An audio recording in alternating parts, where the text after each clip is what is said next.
Welcome to SBJ's Executive Insight. I'm Abe Madkour. We are here at SBJ's Tech Week, and I am joined today by Matt Ryter, Vice President of North American Sales for Genius. And good to have you here today. Thanks for having me. So you've been at Genius for 4 years. What have you seen in terms of the transformation of the company and also sports acceptance of data? Yeah, I mean, a lot has changed in the 4 years I've been at Genius and a lot of excitement. I'd say I came in at a very unique time to our business.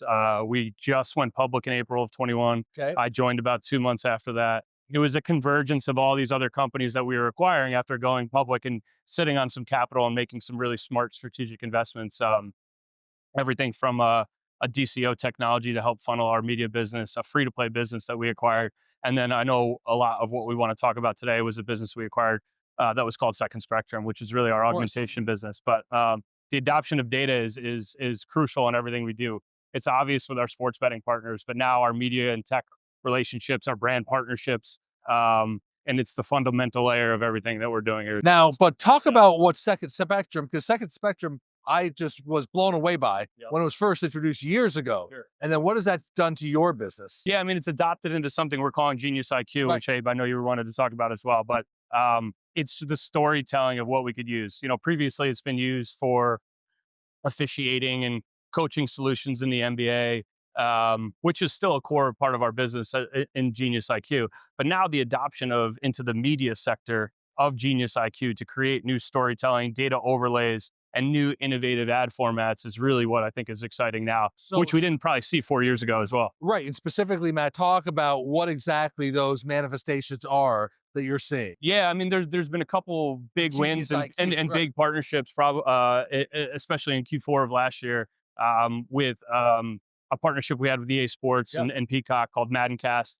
a partnership we had with our friends at Warner Brothers Discovery with the 2K data altcast as well. So those were transformational, I would say, in terms of where we want to take Genius IQ in the future, and then iterate off of the success of those two partnerships in particular.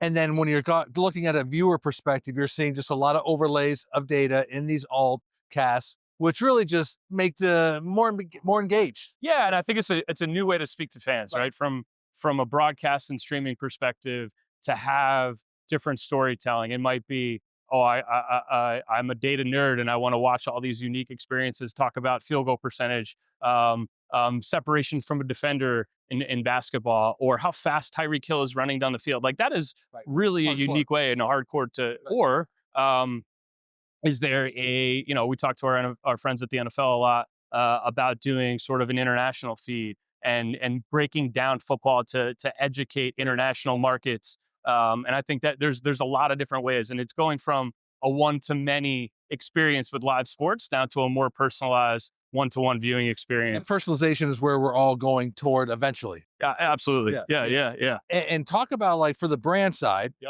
I'm a brand side listening to this, what does the Genius IQ allow them to do that they couldn't do? I mean, I think it's assuming you're a sports fan, I'm a sports fan, right? Yeah. It's surrounding those moments that matter. And I think like having that brand affinity that is surrounding sports in an unpredictable fashion. As much as people joke that's the NFL or sports is scripted, it's unscripted, right? From March Madness to NBA playoffs, to NFL playoffs, like there's these moments that matter. And if the data can influence that because it's coming into our system and our engine and our Genius IQ, and then we're creating an output that is not only meaningful for fans, but then also meaningful for brands, and you're putting those two together, that becomes a really powerful. So for the brand perspective, you're having a very engaged viewer who's going to be seeing great content, but also branding around it, which is a very immersive experience. Really. Very immersive experience. And it's new and innovative, right? And these ad formats haven't existed in the past. Right.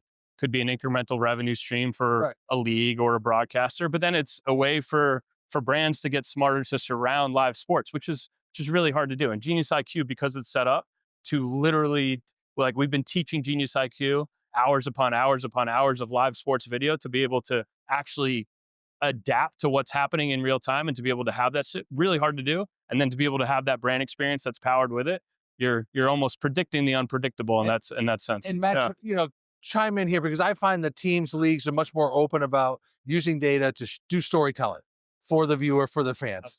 And so that's I would say, a priority for them right now. It is, and whether that's through a regional sports network, whether that's through a national telecast game, whether that's through in stadium, there's a lot of different ways to do it in a meaningful way, and then to also just to create these stories to reach a new audience, like to get these audiences in, whether that is a 101 of what the sport is, whether that is a player ID map that we put a lot, whether that's on the pitch, on the field, on the court. So now you're getting to know the names of the individuals. Like, I don't watch sports as much as I used to when I was younger. I got two young kids, and sometimes I don't know the full roster of an NBA lineup or the full roster of who's on the field with 11 man in NFL, and now with the player locators too. And because the data that we have, we're tracking the XY coordinates of every player on the field, we can then educate the audience of who's on the court, who's on the field, who's on the pitch. So I'm a hardcore Patriot fan. So if I was able to watch certain tendencies for a hardcore fan, absolutely, tackles, shifting, going to the left, going to their right,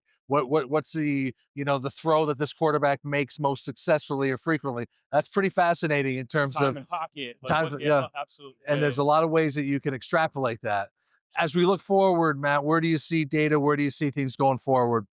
You said personalization before, Abe, and I think that's it. I think it's scaling that one-to-one partnership and having that unique way of watching sports. Like if I want to watch a game with my father and my son who's 6, like maybe my father wants to watch the national broadcast. Maybe I want to watch a fantasy or a betting mode, and maybe my son wants to watch a Slime Vision Nickelodeon-esque thing. And we're all sitting down and we're watching the same game, but we're having a different experience. And I think that allowing the data to help fuel some of that stories, allowing Genius IQ to help fuel that personalization is the future. And a Genius, that's a priority, obviously. It's a huge priority. Love it. Yeah. Love it. Yeah. Well, thanks for being with us on SBJ's Executive Insight.